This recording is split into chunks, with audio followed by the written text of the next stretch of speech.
Okay. So let's do a little recap of what we were doing last time. Alpha limited का case discuss कर रहे थे और कल हमने वी लुकअप फंक्शन के बारे में जाना था, right? So V lookup function से हमें कुछ बेनिफिट्स हो रहे थे. क्या बेनिफिट हो रहे थे? सबसे पहले तो हमें इफ फॉर्मूला की तरह हर कंडीशन पे एक नया फॉर्मूला नहीं बनाना पड़ेगा, ठीक है? सो बड़ा लंबा सा जो एक इफ फॉर्मूला हमें बनाना पड़ता था, वो बनाने की जगह हम एक टेबल डिज़ाइन कर सकते हैं.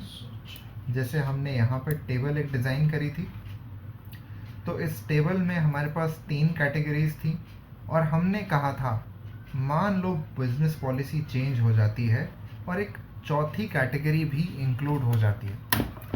चौथी कैटेगरी इंक्लूड होने पर अगर इफ फॉर्मूला यूज़ कर रहे होते तो हमें एक और इफ कंडीशन डालकर फॉर्मूला को आगे बढ़ाना पड़ता. बट चूंकि वी लुकअप फंक्शन हमें अलाउ करता है कि हम सेम फॉर्मूला यूज़ करके टेबल को मॉडिफाई कर सकते हैं और अपने आप चीज़ें बैठ जाएंगी, ठीक है? सो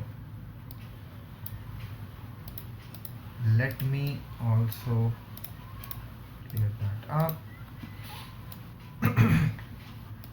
तो हमने लास्ट टाइम ये फॉर्मूला बनाया था जहाँ पे हमने कहा था कि कैटेगरी जो है, कैटेगरी में जो लिखा हुआ है उस कैटेगरी वाले सेल को हमें टेबल 3 में ढूंढना है. टेबल 3 क्या थी हमारी?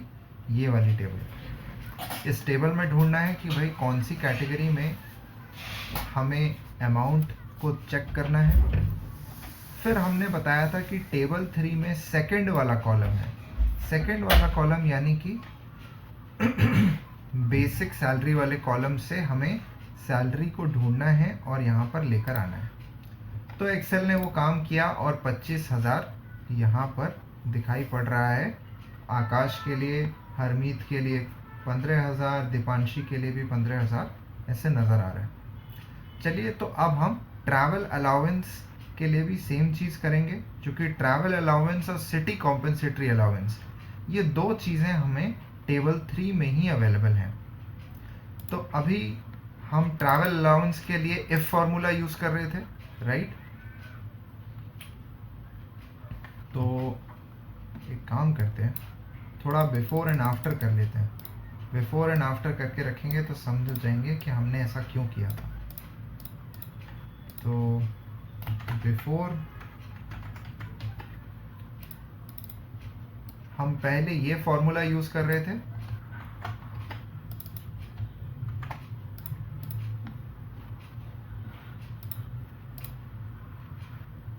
थोड़ा सा इसको और बड़ा कर लेते हैं. अब आफ्टर, तो ये बहुत बड़ा सा फॉर्मूला था जो इफ फॉर्मूले में हमने 2 कंडीशंस लगाकर यहाँ पर ट्रैवल अलाउंस के लिए फॉर्मूला बनाया था. अब हम इसकी जगह पे वी लुकअप वाला फॉर्मूला बनाएंगे. तो इस पूरे को हटा देते हैं. इक्वल के साइन से शुरू करेंगे. स्टार्ट करिए, टाइप करना वी लुकअप. अब यहाँ पर सबसे पहला इनपुट होता है लुकअप वैल्यू. तो हमें कौन से सेल को रेफरेंस में डालना है लुकअप वैल्यू के लिए?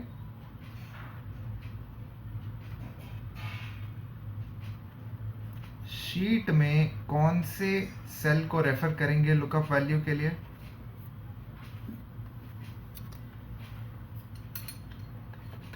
हाँ जी, कौन कौन है क्लास में? कुसुम, शिवांशी,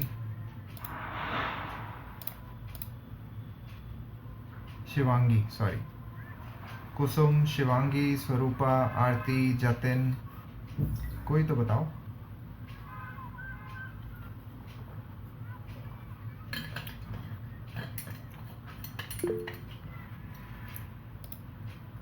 अदनान ने कहा C6. Adnan, I guess you are trying to say B trying to say okay, so lookup value हमेशा आपकी सेम टेबल में होनी चाहिए. हम टेबल 3 में बाद में जाएंगे, पहले हमें लुकअप वैल्यू ढूंढनी है, यानी कि कौन सी वैल्यू है जिसे मैच करना है. तो अभी यहाँ पर हमें कैटेगरी गिवन है, आकाश के लिए हमें करना है. तो सबसे पहले तो हमें चेक करना है आकाश की कौन सी कैटेगरी है, राइट. तो उसके लिए हमें जो सेल सेलेक्ट करना है वो B14 है, समझ रहे हैं.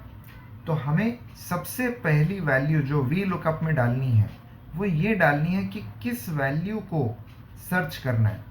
अब ये वैल्यू, कैटेगरी वाली वैल्यू सबके लिए अलग अलग है. आकाश के लिए अलग है, सुमन के लिए अलग है, दीपांशी के लिए अलग है. तो हम आकाश के लिए जो कैटेगरी है उसको यहाँ पर रेफरेंस में डालेंगे. तो लुकअप वैल्यू की जगह पे हम यहाँ पर कैटेगरी को सेलेक्ट करेंगे.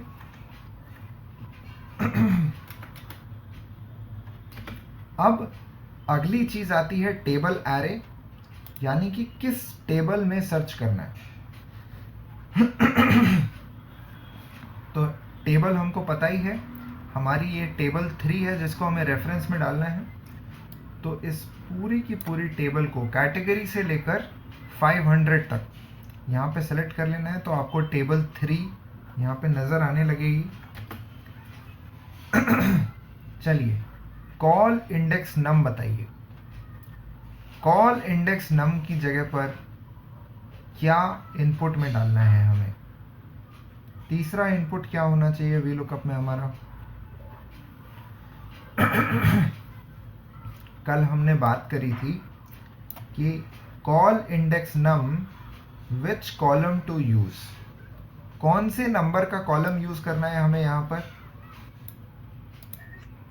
4th. ट्रैवल अलाउंस के लिए सर थर्ड यूज करना है. तो यहाँ पे हम लिखेंगे 3. देखो, कैटेगरी 1 है, बेसिक सैलरी 2 है और ट्रैवल अलाउंस 3 पे आता है. तो हम यहाँ पर 3 डालेंगे. और फिर क्योंकि हमें एग्जैक्ट मैच चाहिए तो हम यहाँ पे डालेंगे फॉल्स. तो ये हमारा फाइनल फॉर्मूला होगा वी लुकअप के हिसाब से. इसे मैं चार्ट में डाल रहा हूँ, टैब. अब आप देखोगे कि सारे के सारे जो ट्रैवल अलाउंस हैं वो करेक्टली कैलकुलेट हो गए हैं वी लुकअप यूज करके. जिसकी जैसी कैटेगरी उसके हिसाब से हमने ट्रैवल अलाउंस यहाँ पे लगा दिया. So the formula that we use over here is this.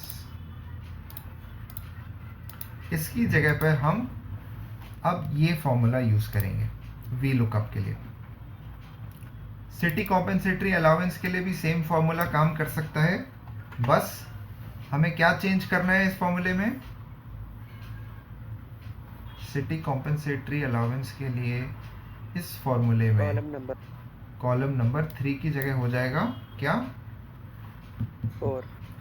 Very good. तो अब 4 के हिसाब से भी हमने यहाँ पर फॉर्मूले को चेंज कर लिया. Let me just do a before after.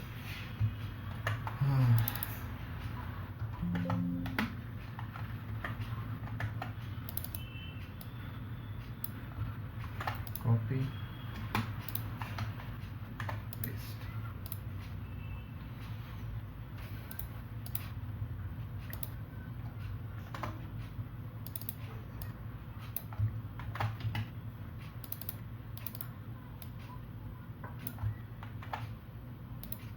की जगह आ जाएगा 4.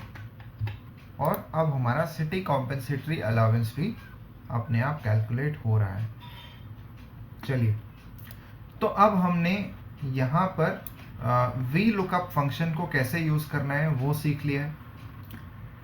अब बाकी के कॉलम्स में जो ऑटोमेशन हमें करना था वो हम आई गेस कर चुके थे. डियरनेस पे में हम देख रहे हैं कि हमने ऑटोमेशन कर दिया है. यहाँ से हमने रेफरेंस सेलेक्ट कर लिया है 50% का, so that is fine. Dearness allowance के लिए हमने 41% यहाँ से ले लिया है, that is fine. House rent allowance की बात करते हैं।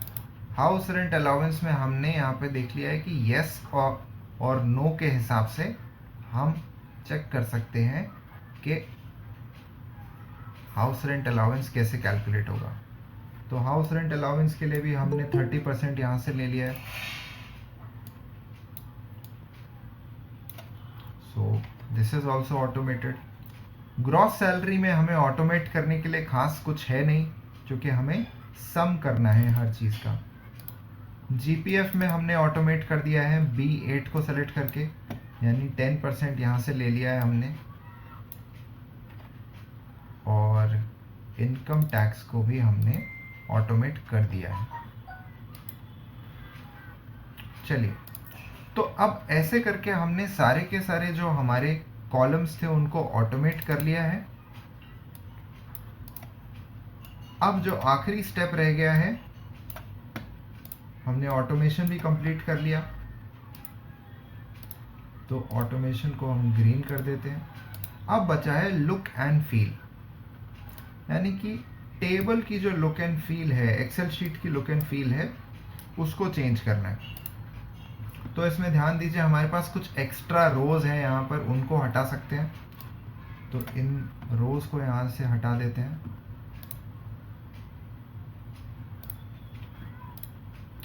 अब आप देख रहे हैं कि यहाँ पर जो हमारी टेबल है वो बहुत स्प्रेड आउट है, और जो हमारा गिवन डेटा है वो यहीं पे सारा इकट्ठा है।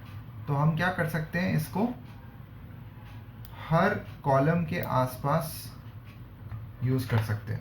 तो let me take it this side. Category वाली जो टेबल है उसको हम कंट्रोल X करके इधर ले आते हैं। सो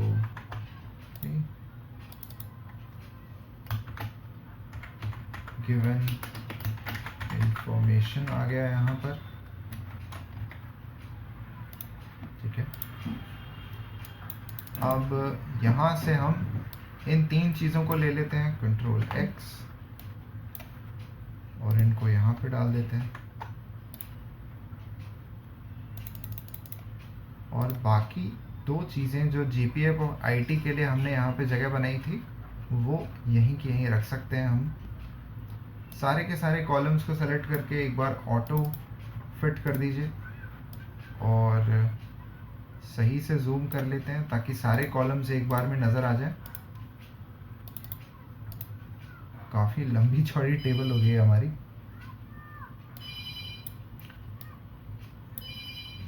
तो अब क्या है कि कुछ कॉलम्स बहुत ही ज़्यादा चौड़े हैं, जैसे सिटी कॉम्पेंसेटरी अलाउंस, क्योंकि यहाँ पे लिखा हुआ है, यहाँ पे लिखा हुआ है, तो ये कॉलम्स काफ़ी बड़े हैं, हमको इतनी सारी जगह यहाँ पर नहीं चाहिए। क्या कर सकते हैं?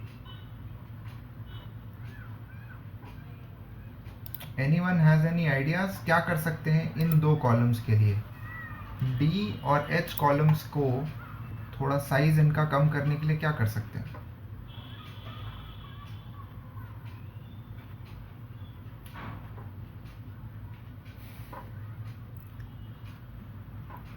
अब आप नोटिस करोगे कि ये जो इतनी सारी जगह है वो इसलिए है क्योंकि हम सिटी कॉम्पेंसेटरी अलाउंस यहाँ पे पूरा का पूरा एक ही लाइन में शो कर रहे हैं, इस वजह से प्रॉब्लम आ रही है। अगर हम इसको दो लाइनों में डिवाइड कर देते हैं तो फिर इतनी जगह नहीं यूज़ करनी पड़ेगी, ठीक है। तो क्या कर सकते हैं आप, लुक और फील को चेंज करने के लिए जितने भी बड़े बड़े कॉलम्स हैं जहाँ पे आपको दो दो लाइनों की बहुत ज़्यादा स्पेस यूज़ हो रहा है, तो वहाँ पर जाकर सिटी कॉम्पेंसेटरी अलाउंस का सेल सेलेक्ट करिए। Let me zoom a bit. ये सिटी कॉम्पेंसेटरी अलाउंस हो गया। अब हम इसको रैप टेक्स्ट पे क्लिक कर देते हैं, यानी कि इसका जो टेक्स्ट है वो दो लाइनों में चेंज हो जाएगा जब हम इसको ऐसे छोटा कर देंगे। तो ऐसे हम जगह को थोड़ा सेव कर सकते हैं। सिटी कॉम्पेंसेटरी अलाउंस इतने में आ जाएगा। उसी तरीके से हम ट्रैवल अलाउंस को 2 लाइनों में डाल सकते हैं, इस सेल को छोटा कर सकते हैं, तो इसको रैप कर दीजिए, तो हमारा ट्रैवल अलाउंस में भी जगह कम लगेगी।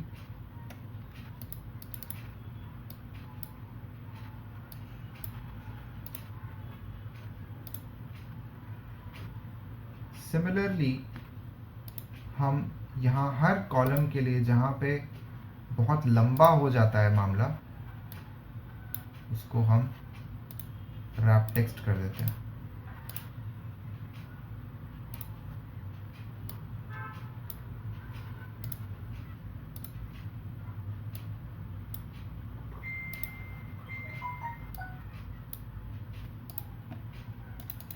सिमिलरली HRA के लिए भी कर सकते हैं। ये हम इसलिए कर रहे हैं ताकि हम थोड़ी सी जगह सेव कर लें in terms of total area covered.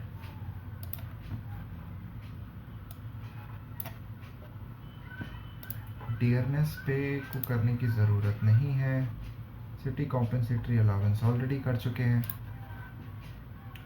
In sales को जो यहाँ पर हैं उनको हम मर्ज कर सकते हैं।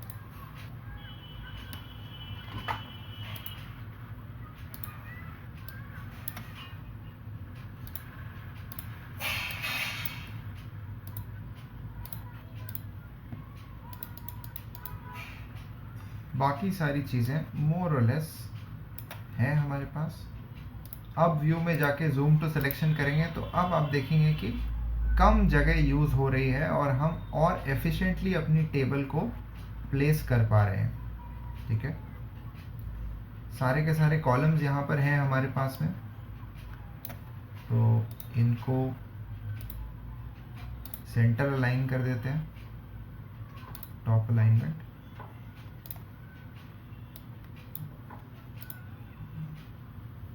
यहाँ बस इस बात का ध्यान रखना है कि कुछ भी चीज़ छुपनी नहीं चाहिए, शीट में सब कुछ विजिबल रहे। Now you can create some fill option। तो इस पूरे एरिया को हम वाइट कलर से फिल कर देते हैं। टेबल्स को नो फिल कर दीजिए ताकि आपके टेबल्स नो फिल रहें, उनके जो कलर्स हैं टेबल फॉर्मेटिंग के हिसाब से वही बने रहें। बाकी सब के लिए हम अलग अलग कलर्स यूज़ कर सकते हैं, जैसे हम डियरनेस अलाउंस, जितने भी अलाउंसेस हैं यहाँ पे हमारे पास, उनके लिए हम एक ही कलर यूज़ कर लेते हैं। हम let's suppose green colour use करते हैं, और इन सारे के लिए हम थोड़ा सा darker shade of green use कर लेंगे।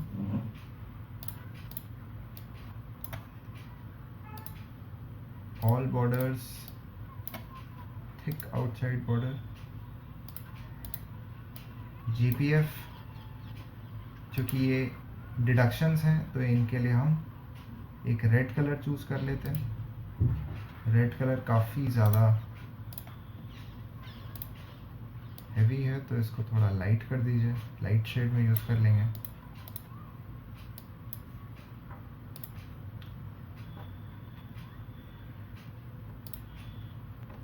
इसके लिए भी एक और शेड लाइट रख लेते हैं। This is fine, and then you can do the same thing, all borders, thick outside border, और इनको सेंटर में कर दिया हमने।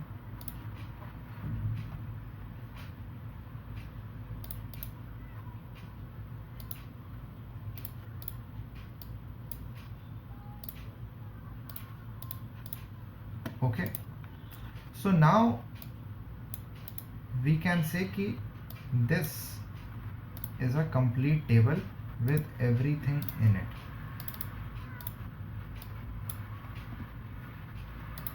इसमें सेल स्टाइल में हमने हेडिंग 2 ले लिया है। नेम वाला भी काफ़ी लंबा चौड़ा कॉलम है तो इसके लिए भी थोड़ा वर्ड रैपिंग यूज़ कर लेते हैं।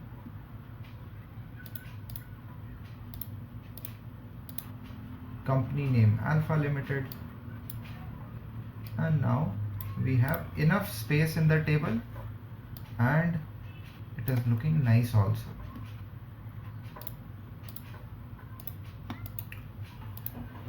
So ये आपका Alpha Limited का आंसर यहाँ पे कंप्लीट होगा. Do you have any questions? जो कुछ भी शीट में किया है वो सब कुछ आप लोगों के सामने हमने यूज़ किया है, कंप्लीट किया है. तो किसी को कोई क्वेश्चन है तो पूछ सकता है.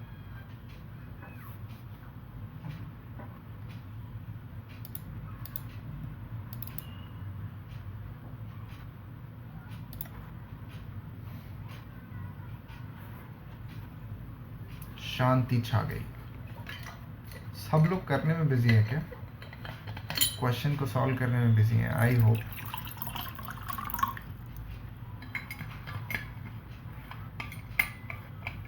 सो अगर आप लोगों को क्वेश्चन सॉल्व करते वक्त कहीं पे भी प्रॉब्लम आ रही है, यू आर फीलिंग कि आई एम गेटिंग स्टक, तो आप अपने लैपटॉप का स्क्रीन शेयर कर सकते हैं. मैं उसको देखकर बता सकता हूँ कि कहाँ पे प्रॉब्लम हो सकती है आपकी शीट में.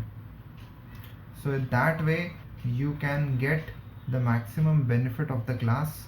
That is I can look at your work and I can tell you how to solve a problem. किसी को कोई प्रॉब्लम आई ये टेबल को क्रिएट करने में?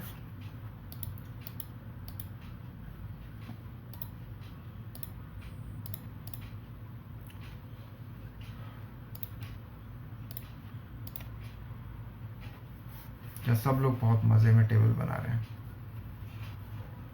I assume. All right. So this is the solution for alpha limited. अब हम आगे के केसेस पे बात कर सकते हैं अगर जहाँ तक बात समझ में आ गई है. तो अभी तक हमने जितने फॉर्मूलाज यूज़ करे हैं उनकी एक फटाफट से लिस्ट बना लेते हैं ताकि थोड़ा रिकैप हो जाए.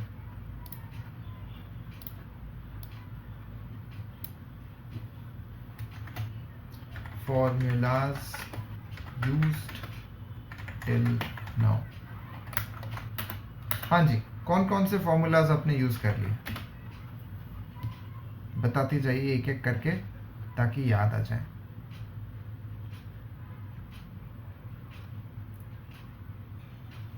Very good. If formula use किया है, मिनिमम वाला फॉर्मूला यूज़ किया है, उसी के साथ हमने मैक्स का भी फॉर्मूला यूज़ किया है. Very good. Then we have some formula and VLOOKUP. आज का सबसे जोरदार formula VLOOKUP formula use किया. So VLOOKUP formula is a very important formula. आगे चल के काफ़ी यूज़फुल फॉर्मूला आप लोगों को फील होगा ये है. और कोशिश यही करनी है कि इन फॉर्मूलाज को हम लगातार ध्यान में रखें. कैसे यूज़ करना है वो सीखने का एक ही तरीका है. अपने जितने भी क्वेश्चंस हैं उनको प्रैक्टिस करने के बाद ही आपको ये चीज़ समझ में आएगी. तो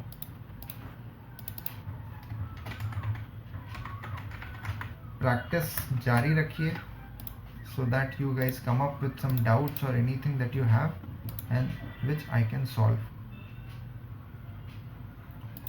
चलिए, allowances, deductions, category of basic salary, ये सारी चीज़ें हमने इस क्वेश्चन में डिस्कस कर ली.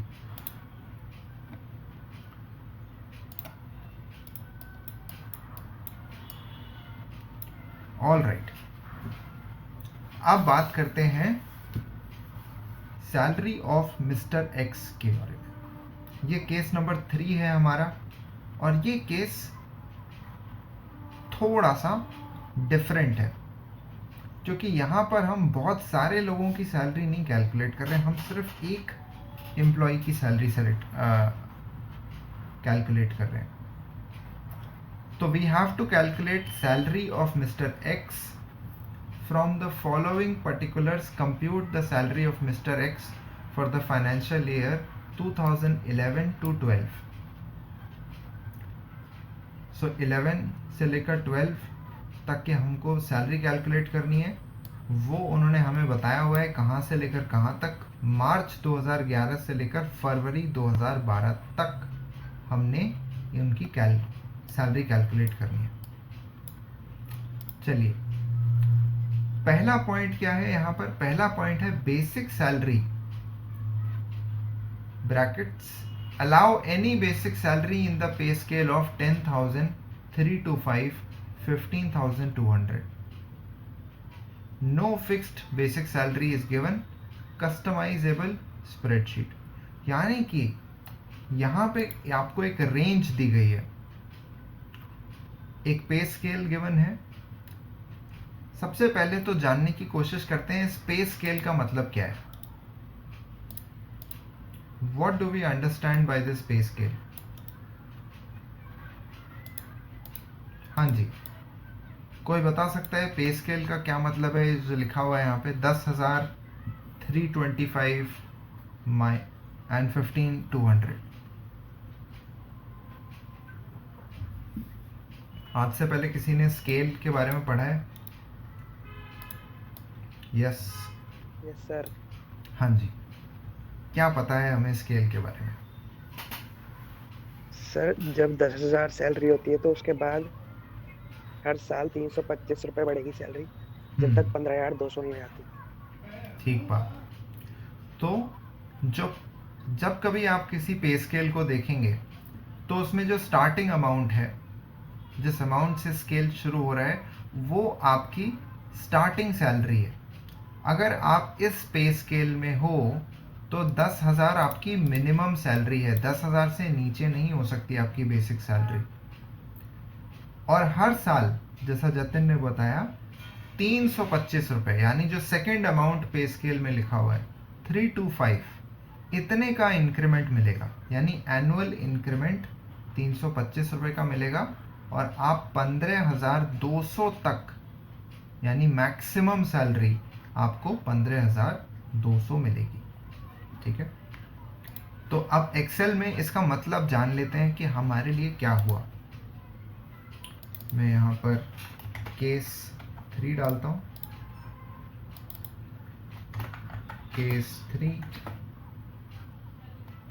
Mister x.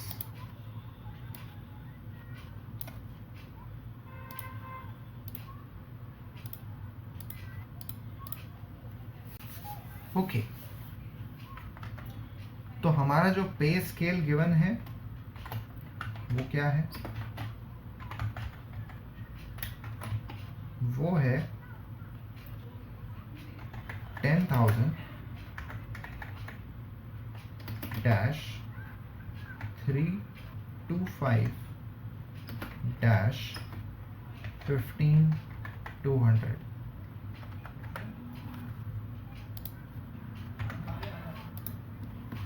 ठीक है, तो अब इसको हम क्या कर सकते हैं? हम एक इसकी टेबल बना सकते हैं।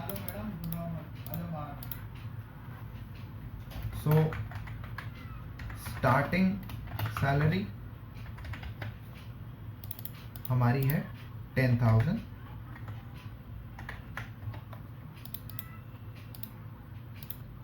और इंक्रीमेंट, और इनफैक्ट लिखो एनुअल इंक्रीमेंट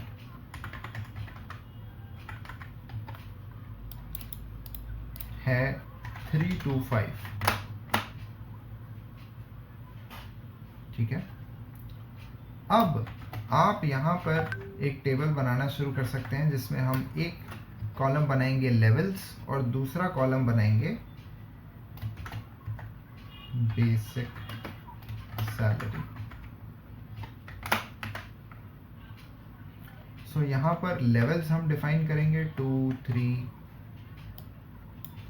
या फिर लेवल्स की जगह बोलो इनको years of experience.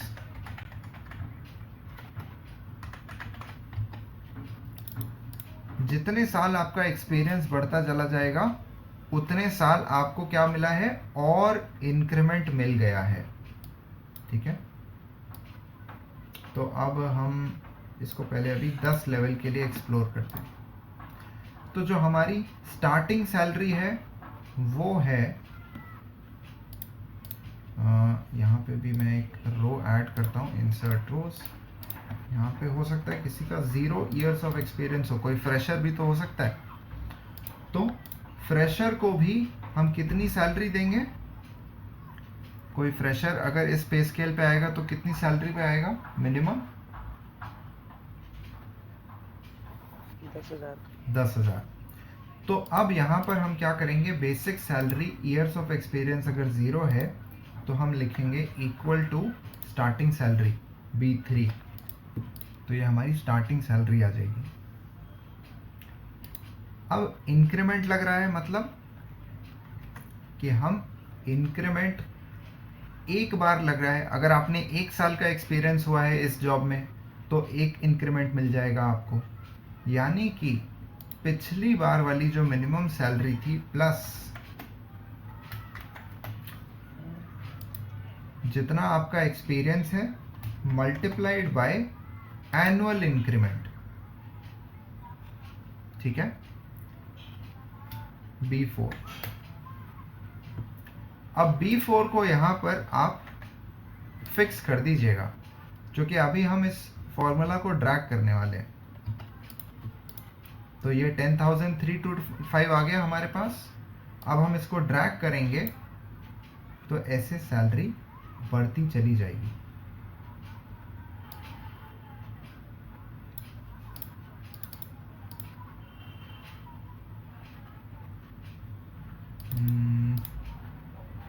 Okay, there is one problem. Problem ये है कि हमने इसी में ऐड कर दिया एक्चुअली सैलरी। तो लेट्स जस्ट वेट।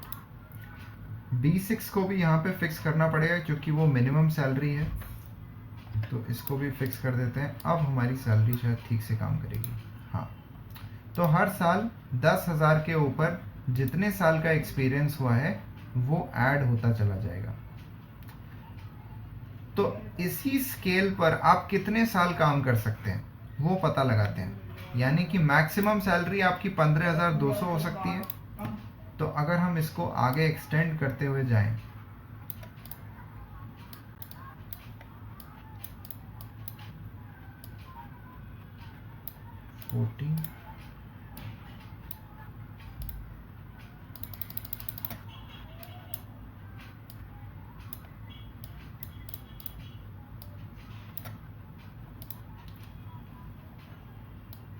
तो क्या आप इस टेबल को देखकर बता सकते हैं कि अगर आप इस स्केल पे काम कर रहे हो तो इस स्केल पर कितने साल तक रह सकते हो आप?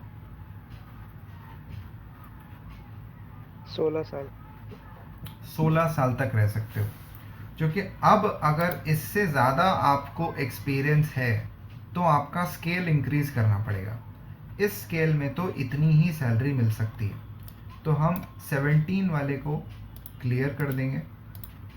ये हमारी टेबल कंप्लीट होती है, यानी कि जितने साल का एक्सपीरियंस है उतने साल के हिसाब से आपकी ये सैलरी बनेगी। तो सब लोगों को समझ में आया है कि ये पे स्केल का मतलब क्या होता है? पे स्केल का मतलब है कि हम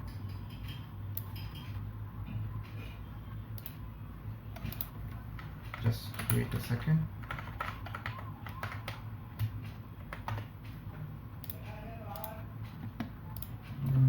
अगर पे स्केल 10,325 15,200 है तो स्टार्टिंग सैलरी 10,000 है। हर साल 325 का इंक्रीमेंट मिलता है। जितने सालों का एक्सपीरियंस होगा उतने सालों का मल्टीप्लाई करके एनुअल इंक्रीमेंट से आपको 10,000 के ऊपर मिलेगा। अगर 0 साल का एक्सपीरियंस है तो स्टार्टिंग सैलरी है 0। ठीक है, हम इस फॉर्मूला को भी चेंज कर देते हैं। हम यहाँ पे लिखेंगे B6 की जगह पर B3। तो अब ये हमारा फॉर्मूला कंप्लीट है। तो हमने क्या फॉर्मूला यूज किया? हमने कहा स्टार्टिंग सैलरी B $B यानी B3 सेल में क्या है? स्टार्टिंग सैलरी है, this is our starting salary. A6 क्या है? Number of years of experience. A6 में अगर 0 है तो आपकी सैलरी कितनी रही? सिर्फ 10,000। क्योंकि ये जो ब्रैकेट में हमने सॉल्व किया है ये 0 हो गया, क्योंकि A6 में 0 लिखा हुआ था। अब आगे बढ़ते हैं। तो क्योंकि A7 में 1 लिखा हुआ है यानी 1 साल का एक्सपीरियंस, तो आपको 1 इंक्रीमेंट मिल जाएगा। तो हम 1 से B4 को यानी एनुअल इंक्रीमेंट को मल्टीप्लाई कर देंगे तो हमारा ये आंसर आ जाएगा। ठीक है। तो बेसिक सैलरी कैलकुलेट करने के लिए जो फॉर्मूला है वो हम लोगों को समझ में आया है। चलिए, तो ये हुआ बेसिक सैलरी के बारे में। अब बात करते हैं DP is 50% of basic salary. ये इंफॉर्मेशन बहुत सीधी सी है, तो हम इसको कॉपी कर लेते हैं यहाँ से और अपनी एक्सेल वाली फाइल में ही कहीं पे रख लेते हैं। अब हमें पता है, क्योंकि हमें आगे चल के ऑटोमेशन करना है, तो हम क्या करेंगे? 50% को अलग सेल में ले लेंगे। तो हम इस पूरे सेंटेंस को 3 सेल में डिवाइड कर देंगे।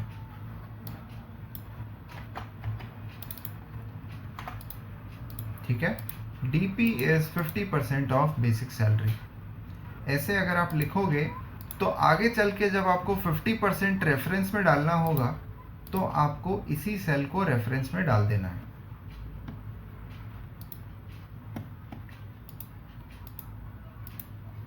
All right. फिर बात आती है DA की।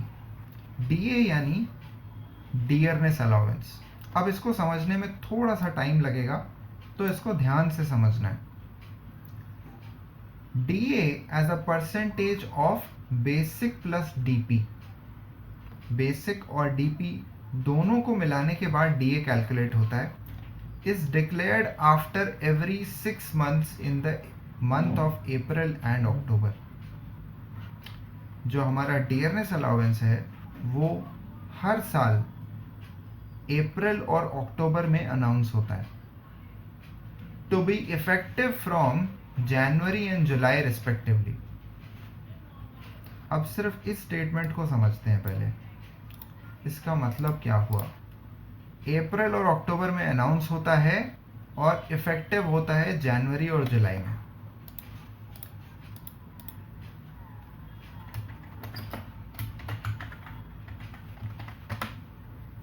ठीक है। अब मान लीजिए कि हम एक महीने से स्टार्ट करते हैं। Let's suppose we start with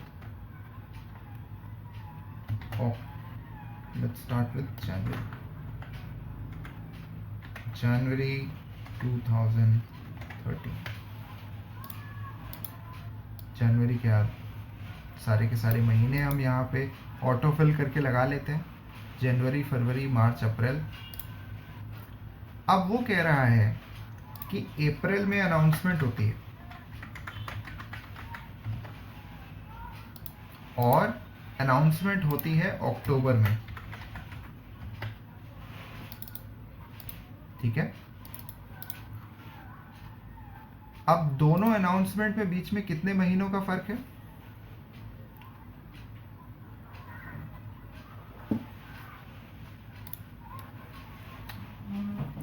अप्रैल और अक्टूबर में कितने महीनों का फर्क है? टेक्निकली 6 महीनों का फर्क है। ठीक है।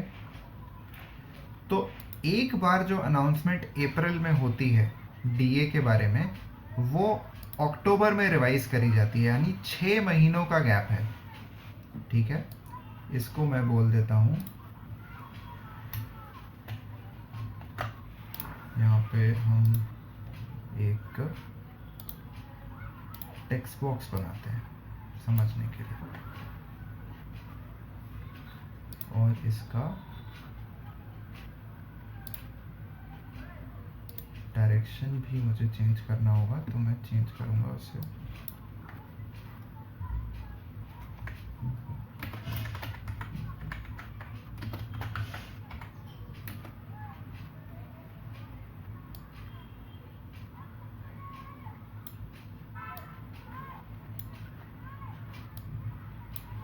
अब ये जो 6 महीने का हमारा गैप है, इसका एक रेलेवेंस है जिस पे हम थोड़ी देर में आते हैं, बट इतना हमें क्लियर हो गया है कि ये gap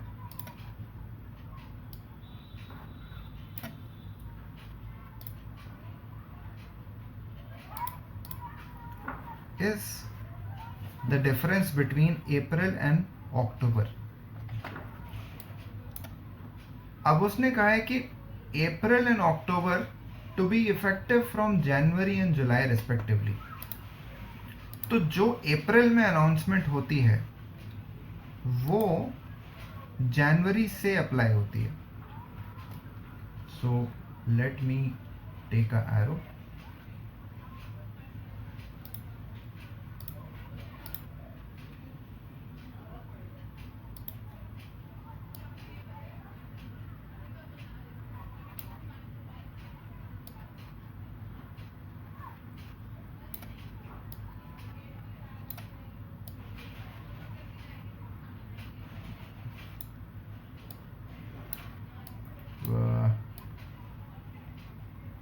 Sometimes I struggle with this.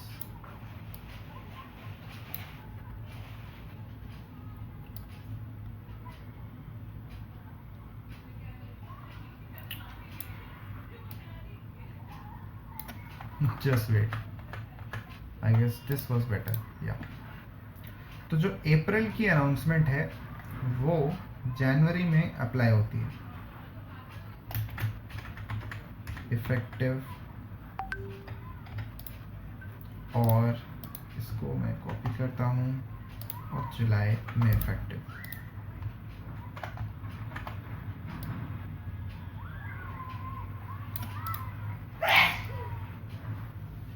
सो यहाँ पर हमारे पास जनवरी और अप्रैल में कितने महीने का गैप आ रहा है? How much gap we have between January and April?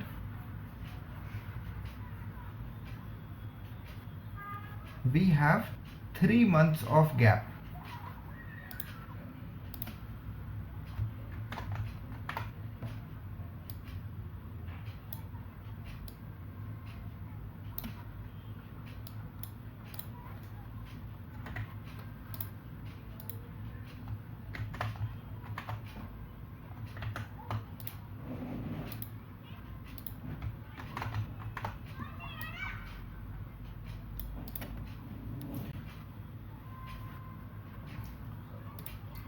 Now there is something which is very basic about dearness allowance।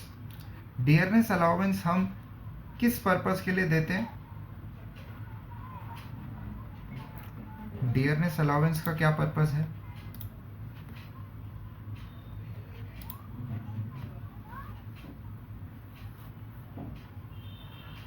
dearness का क्या पर्पस है? What do we understand by dearness? Dearness allowance, what purpose does it serve? To counter inflation। dearness allowance inflation के against the जाती है। अगर ज़्यादा inflation है तो ज़्यादा dearness allowance मिलेगी, बट हमेशा इन्फ्लेशन का जो डेटा है, right, dear means expensive, and that is why dearness allowance is to counter inflation। very good Adnan। now अगर आप कभी इन्फ्लेशन के डेटा को ऑब्जर्व करो तो आपको पता चलेगा कि आज कितनी इन्फ्लेशन है। वो कब पता चलेगा? वो थोड़े दिनों के बाद पता चलेगा, क्योंकि आज जो मार्केट में दाम है, आज जिस दाम पर चीज़ें बिक रही हैं, उसके बारे में डेटा को कलेक्ट करने में थोड़ा टाइम लगेगा, और फिर हम थोड़ी देर उस डेटा को कलेक्ट करके एनालाइज करने के बाद ही बता पाएंगे कि कितनी इन्फ्लेशन रही थी। अब आप कंसिडर करिए इस पीरियड को, जनवरी से लेकर जून तक। This is your first half.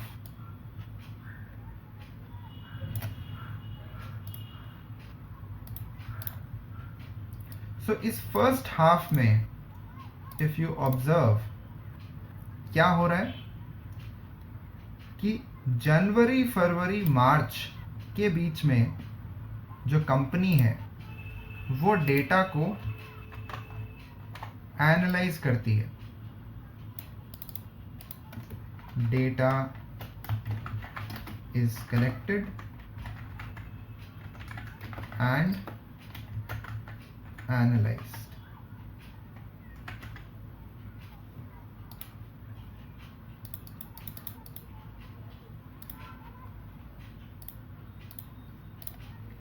तो इस पीरियड में जब हम पता कर रहे हैं कि हर इस पूरे 6 महीने के पीरियड के लिए जनवरी से लेकर जून के लिए एक अनाउंसमेंट होती है, अप्रैल में होती है, तो हम जनवरी से लेकर मार्च तक इन्फ्लेशन का डेटा कलेक्ट करते हैं, उसको एनालाइज करते हैं और फिर बताते हैं कि भैया कितना डियरनेस अलाउंस मिलना चाहिए। अब जो अनाउंसमेंट अप्रैल में हुई है, राइट, वो किस पीरियड के लिए हुई है? जनवरी से लेकर जून तक के लिए हुई है। तो इसीलिए जो अप्रैल में अनाउंसमेंट होती है वो जनवरी से अप्लाई होती है। उसी तरीके से आप second half of the year देखोगे तो समझ में आएगी दूसरी कहानी कि अब जून हो जाने के बाद फिर से एक 6 महीने की साइकिल शुरू हुई है। इसमें हमने डेटा को, इन्फ्लेशन वाले डेटा को फिर से एनालाइज किया।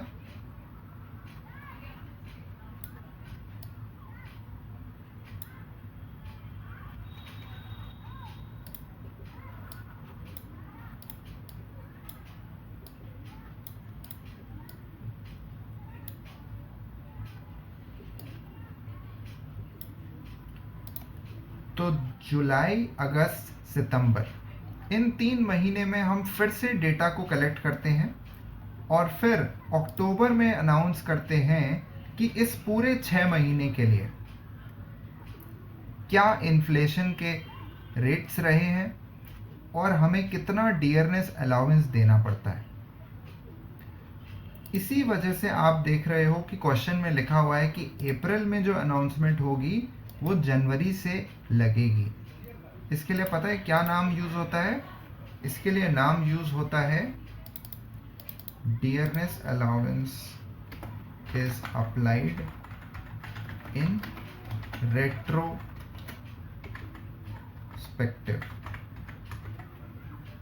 या रेट्रोस्पेक्टिवली। ये वर्ड किसी ने पहले सुना है, रेट्रोस्पेक्टिव?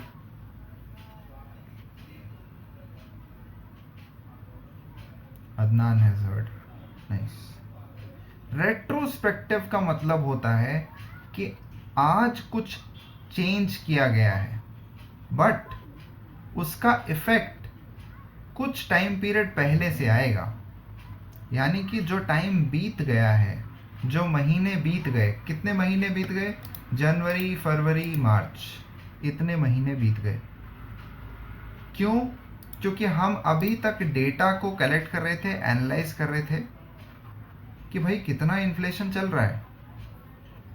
और जब हमने एनालाइज करने के बाद कहा कि अच्छा इतना इन्फ्लेशन था, तो हम अनाउंसमेंट करेंगे डीए के रेट की कि भैया 10% मिलेगा, 20% मिलेगा, 30% मिलेगा। जितना भी एनालिसिस के बाद पता चलता है वो हम फिर जनवरी से अप्लाई करना शुरू करते हैं। क्योंकि ये डेटा हमने कब से कलेक्ट करना शुरू किया है? ये हमने जनवरी से डेटा कलेक्ट करना शुरू किया, राइट? सो इसको समझने में थोड़ा सा टाइम लगता है। अगर हम इस साइकिल को एक बार समझ जाएं कि ये क्या चल रहा है, 6 महीने के साइकिल में चलती हैं ये चीज़ें। जनवरी से मार्च तक हमने डेटा कलेक्ट किया, अप्रैल में अनाउंसमेंट करी, ताकि हम जनवरी से लेकर जून तक उस रेट को अप्लाई कर सकें। उसी तरीके से अगले 6 महीने आ गए, जुलाई अगस्त सितंबर में डेटा कलेक्ट किया, फिर अक्टूबर में अनाउंसमेंट करी कि भाई जुलाई से कौन सा डीए रेट लगेगा। ठीक है, तो इसके बारे में और बात करेंगे। एक्सेल की ये शीट बनाने में इस साइकिल को समझना बहुत ज़रूरी है। ठीक है, सो सी यू गाइस नेक्स्ट वीक। तब तक थोड़ा कोशिश करिएगा इस क्वेश्चन को समझने की, सॉल्व करने की, and we will solve this case on Monday and Tuesday. Okay, all right, if you have any questions then you can ask, नहीं तो हम इस क्लास को फिर ओवर कर सकते हैं।